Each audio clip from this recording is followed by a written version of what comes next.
답은 이미 정해져 있으니 너는 대답만 해라고 하는 답정너. 아닌데. 답은 정치인데 너만 몰라. 이건데.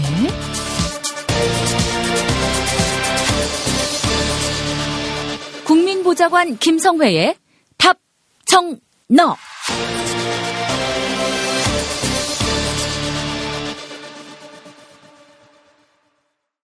국회 더불어민주당 손혜원 의원실 김성회 보좌관 만나겠습니다. 김 보좌관님. 네, 안녕하세요. 예, 국회 상황,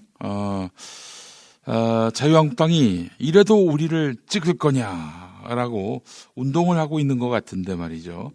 온 국민이 다 동의하는 위험의 외주화 방지법이라든지 또 유치원 3법, 이거를 어떻게든 못하게 하려고 막아서고 말이죠.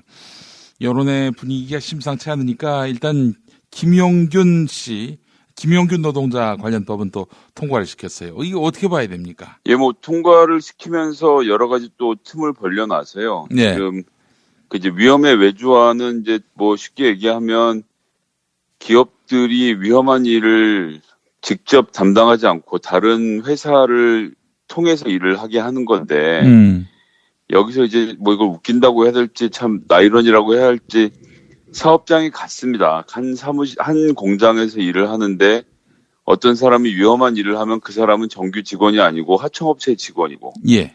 그러면 그 현장에서 사고가 생겨도 책임은 원청이 지지 않고 하청업체에서 지는데 그렇게 한 사업장에서 일하는 사이라고 하면 그 하청업체 대표나 사장이 이러저런 일 관련돼서 원청에게 안전 관련해서 이런 조치를 취하자 저런 조치를 취하자는 이야기를 할 수 있겠습니까? 현실적으로. 안 되거든요. 예.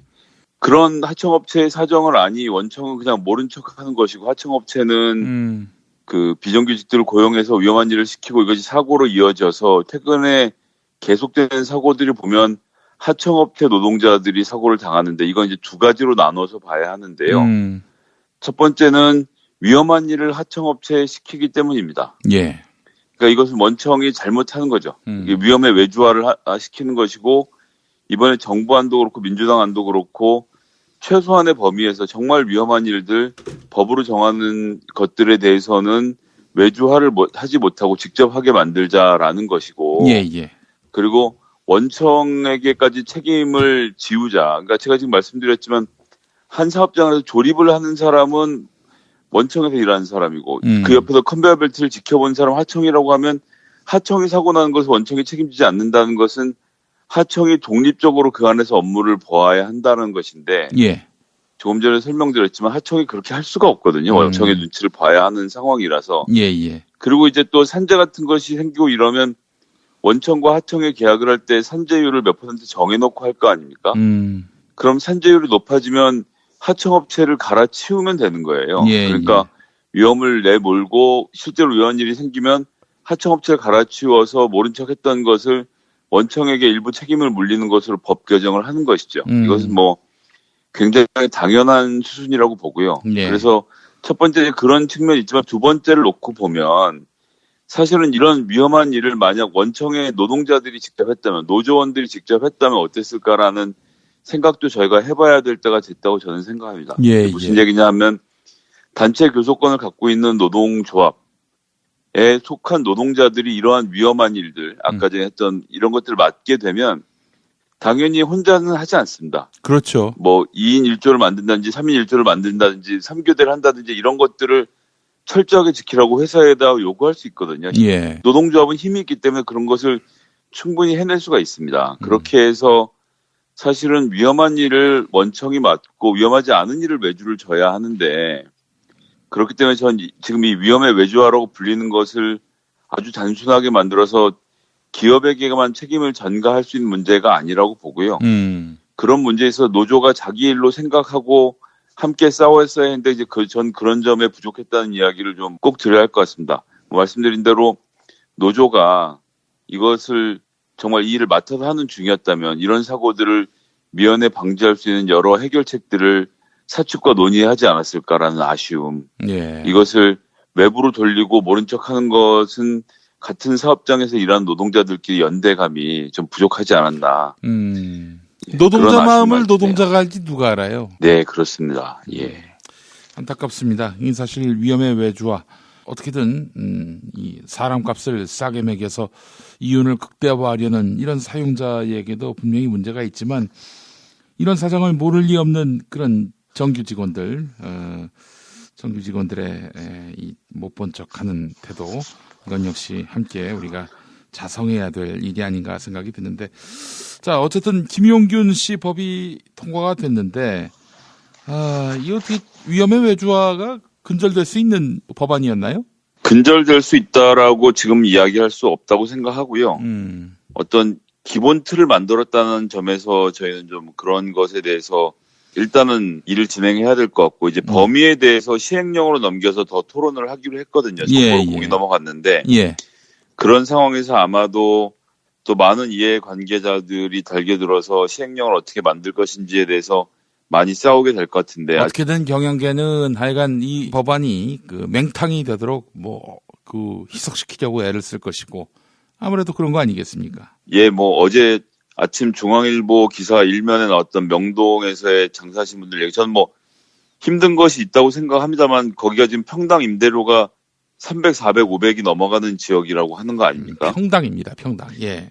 예, 평당 그런 임대료를 내는 지역에서 지금 그렇게 비싼 임대료에 대한 문제 제기를 하지 않고 시급이 1,000원, 2,000원 올랐다고 가게 문을 닫는다는 식의 보도를 중앙일보가 하는 것을 보면 이제 위험의 외주와 관련돼서 시행령을 만드는 과정에서 이러한 여론전이 펼쳐질 텐데요. 예. 강하게 싸워야죠. 이것은 누구나 노동자가 될 수 있고 누구나 위험에 처할 수 있는 상황이기 때문에 사실 외국은 이런 일이 없거든요.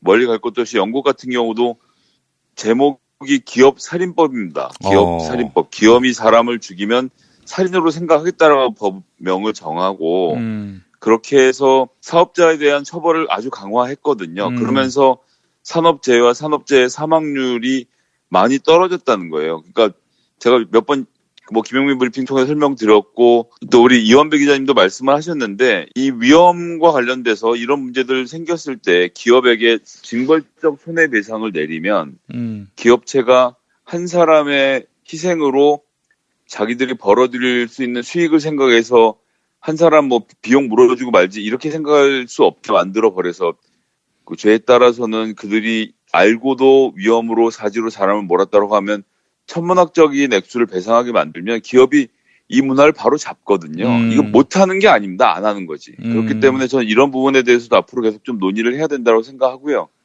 그런 것들을 좀 더 지켜보고 저희가 좀 차분하게 준비를 해야 된다. 시행령부터 여러 가지 논쟁들이 벌어질 텐데 여론전에서도 이겨야 하고 정부가 의지를 갖고 이것을 해결해야 한다고 생각합니다. 오늘 문재인 대통령이 이 김용균법 처리를 관련돼서 이 산업안전보건법 처리와 관련돼서 조국 민정수석이 국회 운영위원회에 출석해야 한다면 출석을 하도록 하라라는 지시까지 내린 거 아닙니까? 그렇게 해서 산업안전법을 통과시키고자 하는 의지를 보였다고 하면 저는 시행령과 관련돼서 대통령이 직접 챙길 문제라고 생각을 하고요. 이것이 바로 대통령이 노동자와 또 이 소외받는 사람들과 소통하는 방법이라고 봅니다. 일단 조국 수석은 이 건과 전혀 상관이 없는 사안이라도 조국 수석이 참석을 해서 그것 때문에 야당이 이 법안 통과해 준다면은 그렇게 하라 이런 취지죠? 계속적으로 자유한국당이 합의한 내용을 깨고 새로운 걸 또 얹고 새로운 걸 또 얹고 하는 식으로 지금 목리를 부리고 있는 거 아닙니까?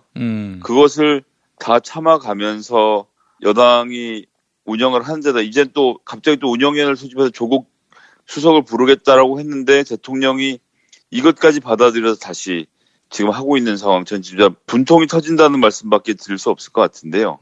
어쨌든 그렇게 해서라도 난국을 타개할 수 있다면. 근데 여기서 중요한 것은 왜 그러면 여당은 질질질 끌려서 야당의 저런 요구에 제대로 대응하지 못하고 잡혀만 갔냐라는 질책. 하실 수 있다 생각하고 저희도 안타깝게 생각을 합니다. 그런데 이 정당 간의 협상이라는 것은 어떤 상식이라는 게 필요하거든요. 그 상식은 뭐냐면 이렇게까지 했을 때 지지자들이나 국민들로부터 외면받는 문제를 걱정할 때 정당은 협상에서 상대방에게 내놓을 것이 있습니다. 근데 자유한국당은 지금 뭐 지지율이 좀 올라가긴 했습니다만 아직까지도 이제 박근혜가 감옥에 있는 것이 너무나도 안타깝다는 사람들 중심으로 지지세를 형성하고 있기 때문에 말 그대로 무슨 깽판을 쳐도 자유한국당을 지지하는 사람들 위주로 지금 판이 짜져 있거든요. 그래서 정치력을 발휘한 협상 이런 것에 전혀 관심이 없는 겁니다. 그냥 막 지르는 거죠. 그냥 막 질러서 아무렇게나 될 대로 되라는 마음으로 지금 하고 있는 것이 저는 현실이라고 보고요. 그렇기 때문에 여당이 아무리 협상을 하려고 해도 야당이 협상할 마음이 없는 상태라는 점, 그것이 지금 자유한국당의 목리를 그냥 두고 있는 것이고, 이것이 이제 단적으로 드러나는 것이 유치원 3법이죠. 유치원 3법을 통과시키겠다, 논의하겠다라고 원내대표 간 합의 때마다 몇 번씩 이야기를 했는데 결국 오늘도 합의를 하지 못한 채 지금 시간이 흘러가고 있는 거 아닙니까? 예. 이건 근데 뭐 저는요 이거 보면서 말이죠. 사실 자유한국당이 경영계를 챙기는 정당이었지만 경영계보다도 한유총을 더 챙기는구나. 이번에 확인하게 됐습니다. 와, 이 저 한유총이라는 단체가 어떤 단체입니까? 이렇게 막강한 권력을 행사하는 그런 단체인 줄 몰랐어요, 예전엔. 경영계는 요즘 뭐 다들 기업이라는 데가 직접 정치인에게 후원금을 주거나 이런 문제를 일으킬 일을 안 하거든요. 그런데 뭐 한유총은 동네에서 표를 갖고 있고 그 자체가 목리를 부리는 점에서 뭐 남다른 능력을 갖고 있고요. 그리고 제가 말씀드렸지만 지역에서 정치인으로 활동하고 있는 유치원 어린이집 원장들도 많이 있고 하기 때문에 결코 무시할 수 없는 세력입니다. 그리고 매년 쌓이는 학부모의 리스트라는 거, 거기다가 그 1,000개, 5,000개씩 쌓이는 리스트에 문자 한번 보내는 것이 가지는 위력, 이런 것들이 있는 거죠. 박용진 의원이 이제 그런 점에서 참 용감하게 싸우고, 사실 지금 하는 것도 생각해 보세요. 그럼 유치원에서 받은 수업료로 루이비통 가방을 살 수 있느냐 없냐, 뭐 자꾸 이런 식으로 논쟁을 하는데, 이건 되게 명쾌합니다. 월급 받아가서 월급으로 뭐 성인용품을 사든 루이비통 가방을 사든 그건 알아서 할 일인 겁니다. 알아서. 월급으로 하면 되는데 유치원의 운영비를 받아서, 그것도 국가로부터 지원이 받는 금액이 포함되어 있는 운영비를 받아서 그걸 가지고 루이비통을 사니까 문제가 되는 거 아닙니까 지금. 그런데 돈을 분리해서 루이비통을 사는데 학부모들이 준 돈은 되게 하고 국가가 준 돈은 안 되게 하자는 것이 자유한국당의 주장인 겁니다. 이게 무슨 말입니까 막걸리입니까? 이런 주장을 자연스럽게 하고 있고, 이런 주장에 대해서 여야가 공전을 하고 있다, 여당이 무능하다라고 이야기를 하는 것이 언론의 과연 바른 자세인지 전 정말 다시 한번 되묻고 싶습니다. 무능하긴 했어요. 솔직히 그거는 인정을 해야지. 그러니까 이건 뭐 정말 이렇게까지 해야 되나 싶은 생각이 들 지경입니다. 그러니까 이제 사악한 정당과 이제 마주할 때는 이쪽도 좀 사악해질 필요가 있어요. 선의로 자꾸 대하다 보니까 꼭 해야 될 일을 안 하고, 그러니 집권 여당이다 보니까 또 일정 부분 책임을 또 안을 수밖에 없는 구조란 말이죠. 그렇기 때문에 사실은 지금 이 시기에는 상대가 예를 들어서 뭐 대화가 통하고 또 그렇게 해서 합리적, 상식적 그런 타결을 볼 수 있는 상대라면 모르겠지만, 지금 저쪽은 망해가는 정당이고 어떻게든 살기 위해 발버둥 치다 보니까 생계형 반대를 하는 정당이란 말이죠. 이러니 뭐 살 생각도 없고 그냥 우리 당을 죽이겠다는 생각만 있는 것 같아요, 제가 보기에. 글쎄 말입니다. 거의 그런 상황인데, 이런 정당을 다스리는 방법은 여론 앞세워서 국민들의 상식과 높은 정치의식에 기대서 밀고 가는 수밖에 없는데, 이게 너무 좀 많이 했던 거 아닌가 하는 그런 지적도 적지 않게 나오고 있어요. 그게 참. 게다가 보수 언론들이 지지율 떨어지길 기다렸다가 뭐 데드크로스라는 생전 듣도 보도 못한 단어까지 써가면서 이제 못 받기를 시도하고 있는데요. 이 국면을 잘 헤쳐가는 것은 뭐 문재인 정부의 숙명이고요. 민주당이 함께 도와야 하고, 지지자분들, 청취자분들이 시시비비를 잘 가려서 국민들에게 좀 알려주시고 바로잡을 건 바로 잡아주셔야 한다는 부탁을 같이 드리고 싶습니다. 자, 2018년 마지막 방송입니다. 보좌관님. 네, 벌써 한 해가 지나갔네요. 올 한해 저 지방선거도 있었고, 여권 내부에서 아주 치열한 그런 충돌, 갈등이 있었고요. 자, 새해는 어떻게 될 것 같습니까, 민주당이? 이젠 사실상 2020년 선거 준비를 들어가는 해가 될 거라고 생각하고요. 그리고 이제 그런 점에 있어서 20년 집권을 준비한 민주당이 어떠한 모습을 보여줄 것인지에 대한 국민적 기대를 달성해야 하는 부분이 있고, 예. 그것이 이제 발화되는 것은 결국 공천에서 어떻게 할 것인가일 텐데, 이번엔 지도부가 흔들리지 않고 총선 때까지 이해찬 지도부를 그대로 유지하면서 좀 이제 여당다운 모습을 보이는 것이 우선적인 과제로 나설 거라고 생각을 하고요. 예. 개헌 관련돼서는 이제 어떻게 일이 진행될지 모르겠지만 어쨌거나 초반엔 선거제도 개혁과 관련돼서 여러 가지 논의들이 더 있을 것이다. 그래서 예.